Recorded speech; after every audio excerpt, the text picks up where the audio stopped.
Hello दोस्तों, आज हम सुनाएंगे दो बहनों की कथा। वीडियो पसंद आए तो वीडियो को लाइक करें, शेयर करें और सब्सक्राइब कीजिए। किसी राज्य में एक राजा और एक रानी रहते थे। उनकी 4 संतानें थी, 2 लड़के और 2 लड़की। एक लड़की का नाम पूर्णिमा तथा दूसरी लड़की का नाम अमावस्या था। पूर्णिमा घर के कामों में निपुण थी और घर का पूरा काम करती थी और भगवान की पूजा अर्चना भी किया करती थी। इसके अतिरिक्त वह गौ माता की सेवा भी किया करती थी। और उसकी दूसरी बहन अमावस्या न ही घर का कोई काम करती थी, न ही भगवान की पूजा अर्चना करती थी और न ही गौ माता की सेवा करती थी।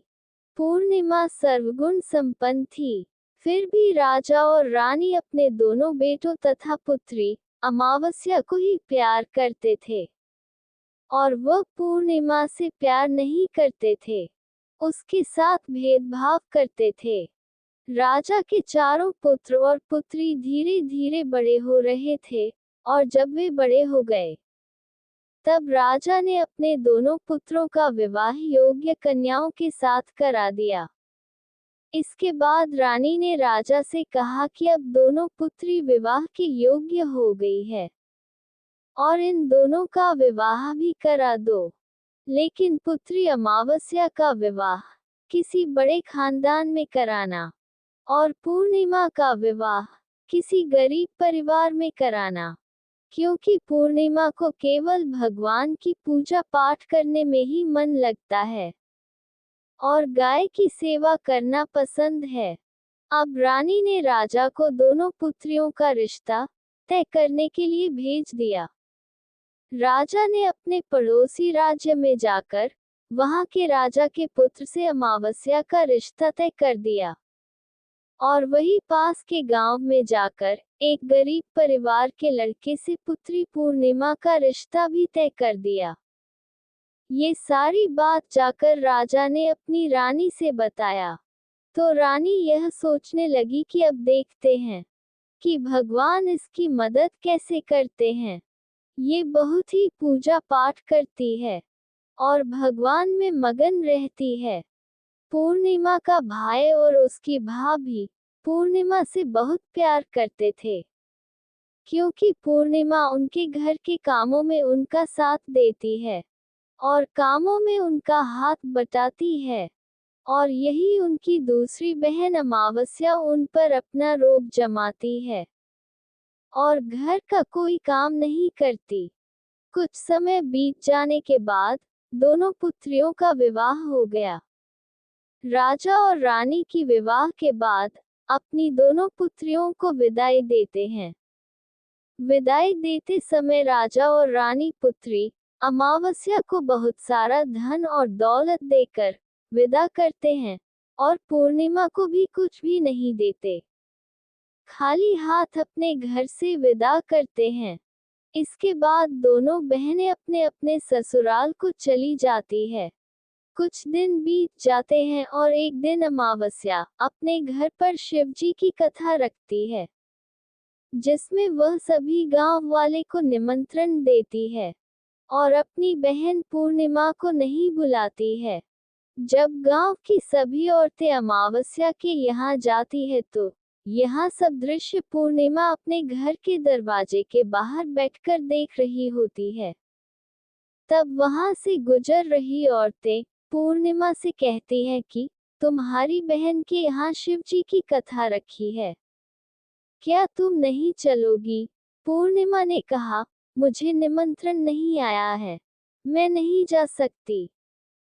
गांव की सभी औरतों ने पूर्णिमा से कहा, बुलाया नहीं तो क्या हुआ, भगवान शिव की कथा है, तुम हमारे साथ चलो। गांव की सभी औरतों की बात मानकर पूर्णिमा भी उनके साथ भगवान शिव की कथा में अमावस्या के घर चली जाती है। जब अमावस्या की नजर पूर्णिमा पर पड़ती है तो वह कहती है कि तुम यहाँ कैसे चली आई, मैंने तो तुम्हें बुलाया नहीं था। खैर कोई बात नहीं, अब तुम आ ही गई हो, तो चुपचाप बैठी रहना। और यह कहते हुए अमावस्या ने पूर्णिमा की गरीबी का भी मजाक उड़ाया। पूर्णिमा की आंखों में आंसू आ गए, और रोते रोते मन ही मन में पूर्णिमा भगवान शिव से विनती करती है, हे भगवान, क्या पूजा पाठ करना गलत है? गौ माता की सेवा करना गलत है? आखिर मेरी गलती क्या है? आप मुझ पर अपनी कृपा दृष्टि कब बनाएंगे? पूर्णिमा बार बार भगवान शिव से यही कहती रहती। इतने में शिव कथा पूरी हो जाती है, और अमावस्या भगवान का प्रसाद बांटने लगती है।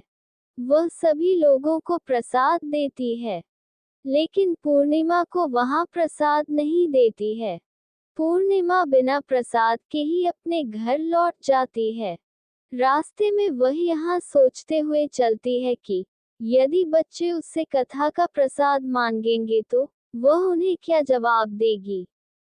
उसने सोचा था कि वह अपने मायके, अपने भाई और भौजाई के यहाँ जाएगी, और वहां जाते हुए वहां बच्चों के लिए कुछ लेकर जाएगी। ऐसा सोचते हुए वह अपने घर वापस लौट आई। घर वापस लौट कर आने के बाद वह अपने पति और बच्चों से कहती है कि वह अपने मायके जा रही है। पति ने कहा, ठीक है, और कुछ समय के बाद पूर्णिमा अपने मायके के लिए रवाना हो गई। चलते चलते रास्ते में एक चबूतरा आया, जिस पर तुलसी का पौधा लगा था। उस चबूतरे पर एक बूढ़ी अम्मा बैठी हुई थी। वह कोई और नहीं, बल्कि साक्षात तुलसी माँ थी। उस बूढ़ी माता ने पूर्णिमा से कहा, बिटिया, तुम कौन हो और कहाँ जा रही हो? पूर्णिमा अपना परिचय देती है। परिचय देने के बाद बूढ़ी औरत ने पूर्णिमा से कहा कि यहाँ तुलसी का पौधा सूख रहा है, इसमें थोड़ा सा पानी डाल दो और इस चबूतरे की साफ सफाई कर दो, जिससे मुझे थोड़ी ठंडक मिलेगी। पूर्णिमा ने कहा कि ठीक है माँ, मैं तुलसी में पानी डाल देती हूँ और यहाँ की साफ सफाई भी कर देती हूँ। पूर्णिमा ने साफ सफाई करने के बाद बूढ़ी अम्मा को भी नहला दिया और बूढ़ी अम्मा की भी सेवा की। उनके पैर दबाए और बूढ़ी अम्मा से कहा कि माँ जी, और बताए, मैं आपकी क्या सेवा करूं, और कोई काम है तो बता दीजिए, मैं कर दूंगी। बूढ़ी अम्मा ने कहा, कुछ नहीं, अब तुम जाओ और वापस आते समय मुझसे मिलते हुए जाना। पूर्णिमा ने बूढ़ी अम्मा से कहा, ठीक है माँ जी, मैं जाती हूँ। वापस आते वक्त आपसे मिलते हुए जाऊंगी। कुछ समय आगे चलने के बाद एक शिव मंदिर आया। वहां पर उसे एक बूढ़े बाबा मिले, जो मंदिर के बाहर बैठे हुए थे।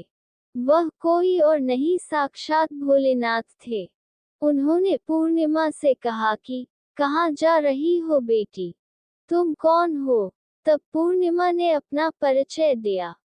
फिर उस बूढ़े बाबा ने पूर्णिमा से कहा, इस चबूतरे की और इस मंदिर की सफाई कर दो। तब पूर्णिमा ने मंदिर की और चबूतरे की साफ सफाई कर दी और वहां पर पूजा पाठ भी की। और साफ सफाई पूजा पाठ करने के बाद उन्होंने बूढ़े बाबा को भी नहला दिया और उनसे कहा कि बाबा, और कोई काम हो तो बताए। तब बूढ़े बाबा ने कहा, नहीं बेटी, अब तुम जाओ और वापस आते वक्त मुझसे मिलते हुए जाना। पूर्णिमा ने कहा, ठीक है बाबा, मैं जाती हूँ। वापस आते हुए आपसे मिलते हुए जाऊंगी। आगे चलते चलते कुछ दूर चलने के बाद पूर्णिमा को एक काली जी का मंदिर दिखा। वहां भी एक बूढ़ी अम्मा चबूतरे पर बैठी हुई थी। उस बूढ़ी औरत ने भी पूर्णिमा से कहा कि बेटी, तुम कौन हो, कहाँ जा रही हो? तब पूर्णिमा ने उस बूढ़ी औरत को भी अपना परिचय दिया। बूढ़ी औरत ने पूर्णिमा से कहा कि यहाँ पर सभी पूजा पाठ करने के लिए आते हैं, लेकिन मंदिर की साफ सफाई करने के लिए कोई नहीं आता। इसीलिए तुम मंदिर की और चबूतरे की साफ सफाई कर दो। पूर्णिमा ने कहा ठीक है माताजी, और पूर्णिमा मंदिर की और चबूतरे की साफ सफाई कर देती है और पूजा पाठ भी करती है और माताजी का श्रृंगार कर देती है और उस बूढ़ी अम्मा को भी नहला देती है और बूढ़ी अम्मा के पैर दबाती है और कहती है कि सभी काम हो गया है माँ जी, और कोई काम हो तो बताए। बूढ़ी अम्मा कहती है कि नहीं बेटी, अब तुम जाओ, लेकिन वापस आते वक्त मुझसे मिलते हुए जाना।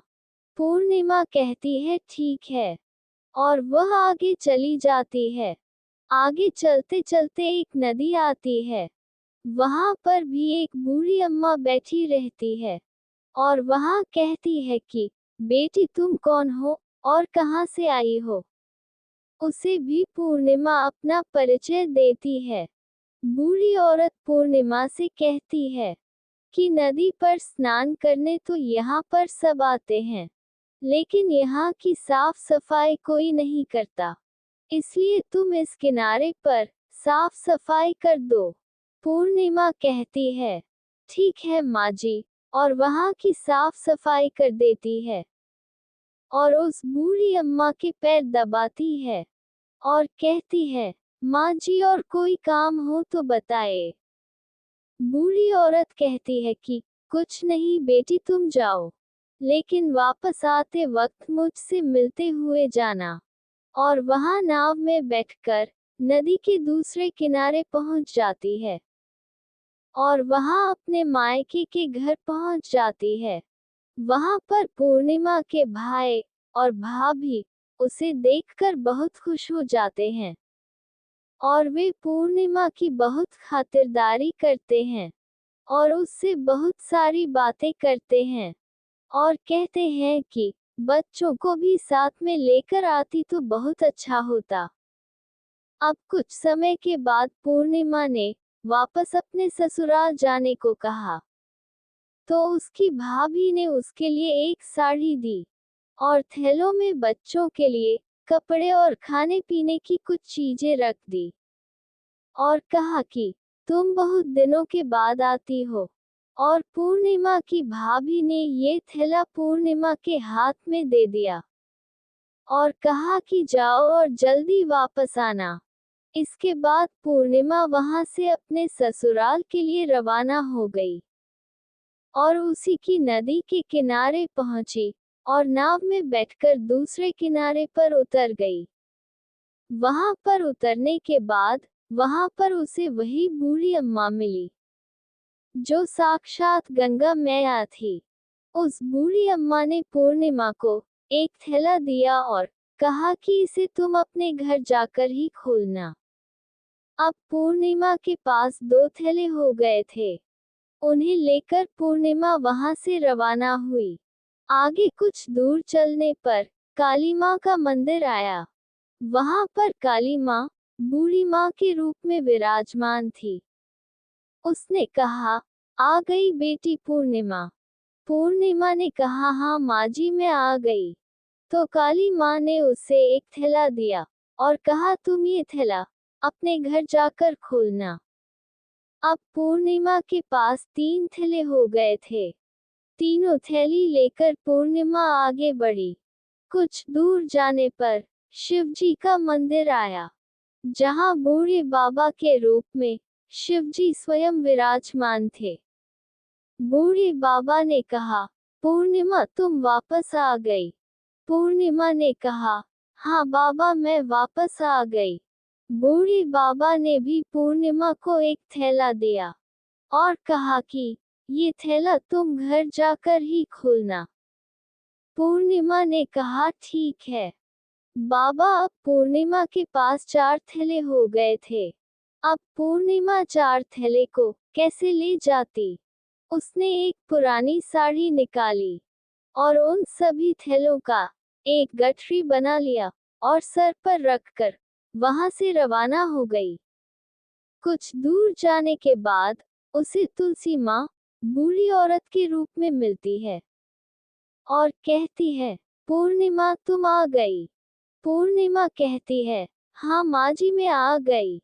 वह बूढ़ी औरत भी उसे एक थैला देती है और कहती है कि यह थैला तू अपने घर जाकर ही खोलना।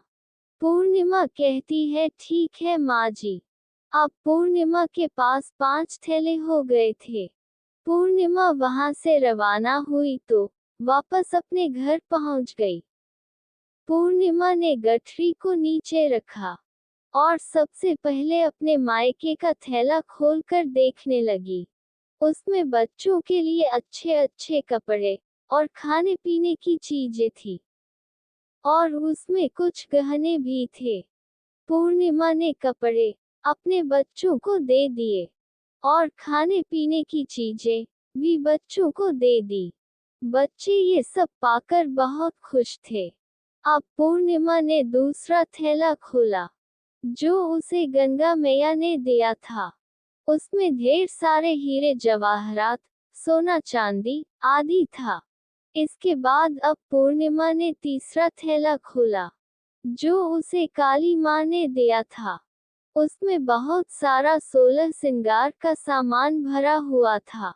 इसके बाद पूर्णिमा ने चौथा थैला खोला जो उसे भगवान शिव ने दिया हुआ था। उसमें बहुत सारा धन संपत्ति भरा हुआ था और बहुत सारी खुशियां भरी हुई थी। इसके बाद अब पूर्णिमा ने पांचवा थैला खोला जो उसे तुलसी माँ ने दिया था। उसमें चावल दाल और 7 प्रकार की खाने की चीजों से भरा हुआ था। अब पूर्णिमा के घर में किसी भी चीज की कमी नहीं थी। उसका घर धन धान्य से भरा हुआ था और परिपूर्ण था। अब पूर्णिमा और उसका परिवार सुख में जीवन व्यतीत करने लगा। अब पूर्णिमा के मन में विचार आया कि क्यों ना शिव जी की कथा कराई जाए और शिव जी की कथा में एक कार्यक्रम रखा।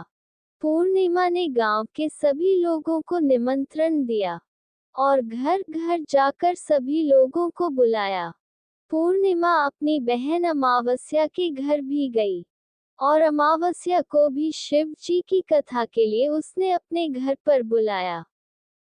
जब अमावस्या पूर्णिमा के घर शिव जी की कथा में आई तो उसने देखा कि पूर्णिमा के घर में किसी भी चीज की कोई कमी नहीं है। इतना सारा धन दौलत देखकर अमावस्या आश्चर्यचकित हो गई। उसने पूर्णिमा से कहा कि तुम्हारे घर में इतनी धन और दौलत कहाँ से आई? पूर्णिमा ने कहा, देखो बहन, तुमने शिव जी की कथा में मुझे नहीं बुलाया था, फिर भी मैं चली आई और तुमने मुझे प्रसाद तक नहीं दिया और मेरी गरीबी का मजाक भी उड़ाया। उसके बाद मैं अपने घर आ गई और घर आते हुए मन ही मन में सोच रही थी कि अपने मायके जाऊंगी और मैं अपने मायके चली गई। और जो कुछ घटना इस बीच हुई वह सभी घटना अपनी बहन अमावस्या को बताती है तो अमावस्या कहती है कि तुम भी मुझे प्रसाद मत दो और मुझे डांट लो। लेकिन पूर्णिमा ने कहा कि यह तो भगवान का प्रसाद है, मैं तो सबको दूंगी और तुम्हें भी दूंगी। फिर भी अमावस्या ने प्रसाद नहीं लिया और वह सीधे अपने घर चली गई। घर जाकर अपने बच्चों से कहकर वहां अपने मायके जाने के लिए तैयार हो गई और मायके के लिए निकल गई। उसे भी रास्ते में चलते चलते तुलसी माँ मिली जो चबूतरे पर बूढ़ी माँ के रूप में बैठी हुई थी। बूढ़ी माँ ने अमावस्या से कहा कि बेटी कौन हो तुम और कहाँ जा रही है? अमावस्या ने अपना परिचय दिया। बूढ़ी माँ ने कहा, बेटी ये तुलसी का पौधा सूख रहा है, इसमें थोड़ा सा पानी डाल दो और इस चबूतरे की साफ सफाई कर दो। इस पर अमावस्या ने कहा, बुढ़िया तुझे दिखाई नहीं दे रहा कि मैंने इतनी महंगी साड़ी पहन रखी है, ये गंदी हो जाएगी। ऐसा कहकर वहां से आगे चली गई। आगे जाने पर उसे भगवान शिव मिले, जिसे भी उसने ऐसा ही कहा। उसके बाद आगे जाने पर उसे काली माँ मिली, जिससे भी उसने यही सारी बातें कही। आगे जाने पर उसे गंगा मिली, जिसे भी उसने यही सब कहा, और आगे चली गई। इसके बाद अमावस्या जब नाव में बैठने लगी, तो उसे नाव में फूलों की जगह कांटे भरे थे, जो उसके पैरों में चुभ रहे थे। किनारे पर उतरकर वहां अपने मायके चली गई। जब वहां उसे उसकी भाभियों ने तथा भाइयों ने देखा तो मन ही मन में कहने लगे कि काम की ना काज की, ढाई मन अनाज की। अब आ ही गई हो तो ठीक है। पूर्णिमा तो हमारे कामों में हाथ बटाती थी, यह कोई काम करेगी तो नहीं। अब उन्होंने खाना बनाया और खा पीकर सभी सो गए। अमावस्या जब सुबह उठी और अपनी भाभियों से कहा कि मैं अपने ससुराल जा रही हूँ। उन्होंने कहा कि ठीक है जाओ। अमावस्या बोली, पूर्णिमा को तो तुमने एक थैला दिया था, और मुझे कुछ नहीं दोगे क्या? भाई और भाभी ने कहा कि तुम घर जाओ, थैले तुम्हारे घर पहुंच जाएगा। फिर अमावस्या वहां से निकल गई और नदी के किनारे पर पहुंची। वहां गंगा मैया बूढ़ी औरत का रूप धारण करके बैठी हुई थी। बूढ़ी माँ ने कहा, आ गई बेटी? तो उसने कहा, हाँ मैं आ गई। अमावस्या ने कहा, तुमने पूर्णिमा को एक थैला दिया था, और मुझे नहीं दोगी क्या? बूढ़ी अम्मा ने कहा, तुम घर जाओ, थैले तुम्हारे घर पहुंच जाएगा। इसके बाद आगे जाने पर उसे काली मैया मिली, जिसने भी अमावस्या को यही कहा। इसके बाद आगे जाने पर उसे शिव भगवान मिले, जिन्होंने भी अमावस्या से यही कहा। इसके बाद आगे जाने पर उसे तुलसी माँ मिली, और उसने भी अमावस्या से यही कहा, तुम घर जाओ, थैले तुम्हारे घर पहुंच जाएगा। अमावस्या अपने घर पहुंच गई है। आंगन में उसने देखा तो वहां पर 5 थैले पड़े हुए थे। अमावस्या ने मन ही मन सोचा कि अब तो मेरे पास बहुत सारी धन और दौलत आ जाएगी। जल्दी जल्दी सभी थैले को खोला। किसी में मिट्टी थे तो किसी में पत्थर, किसी में कंकर और किसी में कोयला। उसे मायके से भी कुछ नहीं मिला था। इन थैले में कुछ भी नहीं था। अमावस्या दौड़ती हुई पूर्णिमा के घर गई और कहती है कि तुम्हें तो इतना सब कुछ मिला, मुझे तो कुछ नहीं मिला, आखिर क्यों? तो पूर्णिमा कहती है कि जब मैं अपने मायके जाती हूँ तो अपनी भाभियों के साथ उनके कामों में हाथ बटाती हूँ, उनके साथ मिलकर काम करती हूँ, लेकिन तुम ऐसा कुछ नहीं करती, उनकी इज्जत भी नहीं करती, इसीलिए वह तुम्हें भला क्या देंगे। इसके बाद तुमने गंगा मैया को ठुकरा दिया, और काली माँ को भी ठुकरा दिया, और भगवान शिव को भी तुमने ठुकरा दिया, इसलिए उन्होंने भी तुम्हें कुछ नहीं दिया। अमावस्या कहती है कि बहन तुम मुझे माफ कर दो, मैंने तुम पर हमेशा अत्याचार किया है, मुझे कुछ नहीं मिला तो कोई बात नहीं, मैं भी भगवान की भक्ति करूंगी और सब कुछ प्राप्त कर लूंगी, मुझे इन सब चीजों का रहस्य बताओ।